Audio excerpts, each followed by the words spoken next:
જય શ્રી કૃષ્ણ, જય શ્રી વલ્લભ, જય ગિરિરાજ. આજે જન્ના સોચ મરણા સોચનું તાત્પર્ય માળા પહેરામણી અને આપણે શા માટે સર્વોત્તમજીના પાઠ કરીએ છીએ એ બધું લેવાનું છે. જન્ના સોચ મરણા સોચનું તાત્પર્ય તથા માળા પહેરામણી. બાળકના જન્મને કારણે તેના પરિવારને ધર્મશાસ્ત્ર અશૌચ બતાવે છે કે જેને વૃદ્ધિ પણ કહેવાય છે. ધર્મશાસ્ત્રે એક મહત્વનો નિર્ણય લીધો છે. બાળકના જન્મને કારણે પરિવારના લોકોની કેટલીક જવાબદારીઓ વધે છે.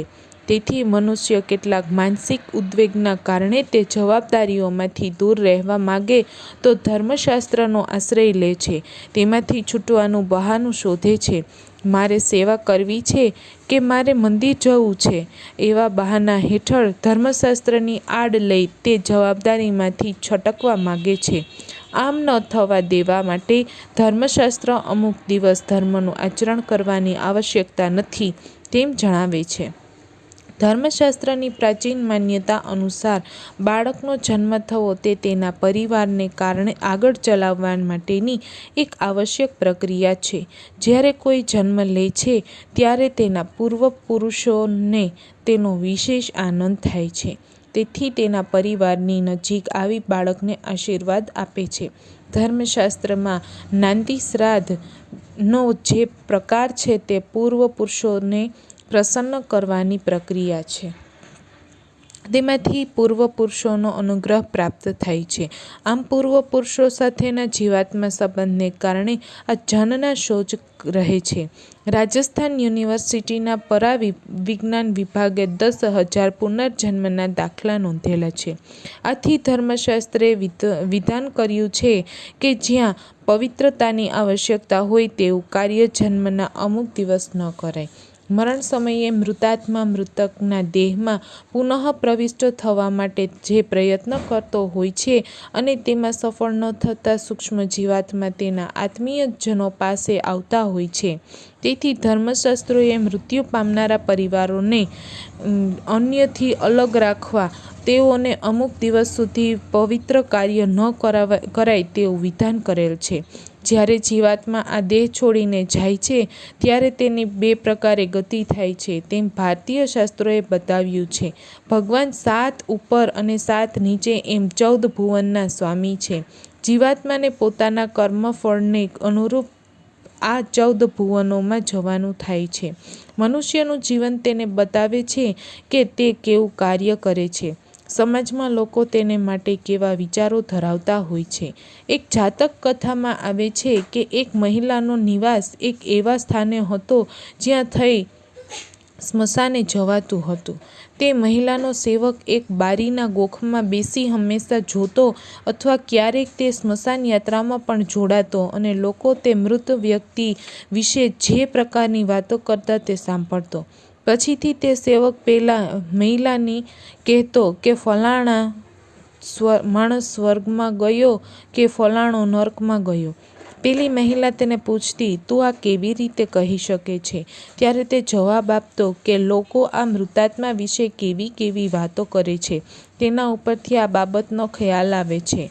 મનુષ્યનો જીવાત્મા દેહ છોડ્યા પછી તેને કર્માનુસાર ઉર્ધ્વલોક, ભૂલોક, ભુવરલોક, સ્વરલોક, મહરલોક, જનલોક, તપલોક અને સત્યલોક થઈ અક્ષર બ્રહ્મ તરફ અથવા અધોલોક, તલ, અતલ, પાતાલ તરફ ક્રમશઃ પ્રયાણ કરે છે.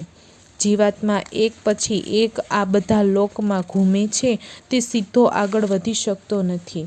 સામાન્ય દેહથી છૂટા પડ્યા પછી પુનઃ તેના શરીરમાં પ્રવેશ કરવાની કોશિશ કરે છે. તેનો દેહ પ્રત્યેક મોહ છોડાવવા દેહની 3 પ્રકારની અલગ અલગ સમાજમાં જુદી જુદી રીતે અપનાવવામાં આવે છે.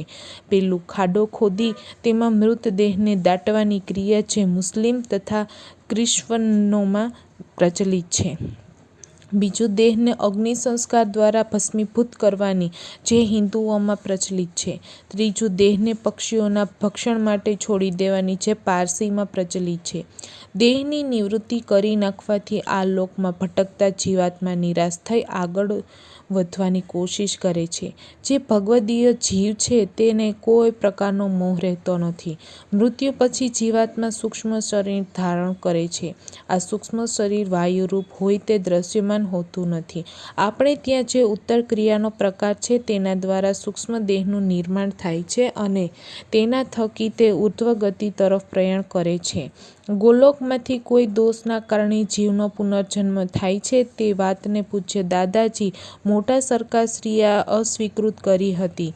ભગવદીયોનો પુનર્જન્મ તેમને ભગવદીયોના માટે કરેલા અપરાધને કારણે હોય છે, પરંતુ ભગવાનના અપરાધને કારણે નહીં. ભગવાન ભક્ત ઉપર તેના દોષને સુધારવા માટે કોપ કરે છે, તેને દંડ દેવાના આશયથી નહીં. વાર્તામાં આવે છે કે મહાપ્રભુજીના સેવક એમ કહે છે, ભક્ત આવીને આ વસ્તુ લઈ જશે માટે તેને છુપાવી દો. તેથી શ્રી મહાપ્રભુજીને ક્રોધ આવે છે અને તેનો ત્યાગ કરે છે, પરંતુ તેનો ત્યાગ કરવાના આશયથી નહીં, બલકે તેને સમજાવવા કે સુધારવા, તેને સિદ્ધાંત સમજાવવા માટે કરે છે. ભગવત ધામમાંથી પુનઃ ભૂતલ ઉપર આવનાર કોઈ જીવ ક્રોધને કારણે નથી આવતો, પરંતુ ભગવદ ઈચ્છાને કારણે જ આવે છે. ગોલોક તો આ 7 લોક પણ ઉપર છે. ભગવાનના વિરાટ સ્વરૂપના ચિત્રણથી આ વાત સ્પષ્ટ થાય છે. જો મહાપ્રભુજીનો ત્યાગ વાસ્તવિક હોય તો શું રામાનંદ પંડિતની જલેબી શ્રીનાથજી આરોગત? એકવાર હાથ પકડ્યા પછી શ્રીનાથજી ક્યારેય છોડતા નથી, આ તેમનું વચન છે. માટે આવા પ્રસંગમાં શ્રી આચાર્યજીનો કોપ નહીં સમજતા, જીવનો શિક્ષા દ્વારા સુધાર છે તેમ સમજવું જોઈએ. ઉપર કહ્યું તેમ સૂક્ષ્મ દેહનું નિર્માણ ઉત્તર ક્રિયા દ્વારા થાય છે. માટે માળા પેરામણીનો પ્રકાર તે પુષ્ટિમાર્ગીય પરંપરા છે, જેમાં શ્રી યમુનાજીની કૃપાથી જીવ ઉર્ધ્વગામી બની શકે છે. કેવળ માળા પેરામણી તેને ગોલોકની પ્રાપ્તિ કરાવી શકતું નથી, પરંતુ માળા પેરામણીથી તેના સૂક્ષ્મ દેહના નિર્માણ માટેની કડીરૂપ છે, જેના દ્વારા તેને તે જ ગતિથી ગોલોકધામમાં પ્રયાણ કરે છે. ત્યારબાદ આવે છે સર્વોત્તમજીના પાઠનું અથવા તો સર્વોત્તમજીનો ધોળનું તારતમ્ય. સામાન્ય રીતે સર્વોત્તમજીને બદલે તેનું ધોળ બોલવામાં વાંધો નથી, તે વ્યક્તિની આસ્થા ઉપર નિર્ભર કરે છે. પરંતુ મહાપ્રભુજીના સ્વરૂપને નાદ્રશ કરવા માટે જે શબ્દોમાં સામર્થ્ય છે તે મૂળ શ્લોકના શબ્દમાં છે, માટે મૂળ શ્લોકનો પાઠ ઉત્તમ છે. શંકરાચાર્યજીએ સૌંદર્ય લહેરી નામક રચના કરી છે. તેની ધ્વનિ દ્વારા જે ગ્રાફ બને છે તે એક સંપૂર્ણ મંત્ર બને છે. શ્રી યમનાષ્ટક સ્તોત્રના શબ્દો શુદ્ધ રૂપે બોલવાથી શ્રી યમુનાજીનું સ્વરૂપ સિદ્ધ થાય છે. તે જ પ્રમાણે સર્વોત્તમજીના મૂળ શબ્દ બોલવાથી મહાપ્રભુજીનું સ્વરૂપ સિદ્ધ થાય છે. માટે જ સર્વોત્તમજીના સ્તોત્રનો પાઠ આગ્રહ રખાય છે. સ્ત્રોત અને ધોળ વચ્ચે કોઈ તુલના થઈ શકે નહીં. મહાપ્રભુજી કયા વૃક્ષ નીચે બિરાજતા? શ્રીમદાચાર્ય ચરણોએ જ્યાં પણ બિરાજી શ્રીમદ ભાગવતજીનું પારાયણ કર્યું ત્યાં બધા જ સ્થળે એક જ પ્રકારના વૃક્ષ નથી, અધિકતર બેઠકજીમાં છોકર અથવા શમી વૃક્ષ વિદ્યમાન છે. તેનું મહત્વ એ છે કે આ વૃક્ષોમાં અગ્નિ તત્વની પ્રબળતા હોય છે, જેનો ઉપયોગ અગ્નિ પ્રજ્વલિત કરવા માટે થાય છે. એટલે જ આ પ્રકારના વૃક્ષનું વિશેષ મહત્વ છે. કોઈક સ્થળોએ અન્ય વૃક્ષો પણ વિદ્યમાન છે, જેની સાનિધ્યમાં શ્રી આચાર્ય ચરણ બિરાજ્યા છે. આજનો સત્સંગ અહીં પૂરો થાય છે. આવતીકાલે ફરી મળીશું. ત્યાં સુધી ચેનલમાં જોડાઈને રહેજો.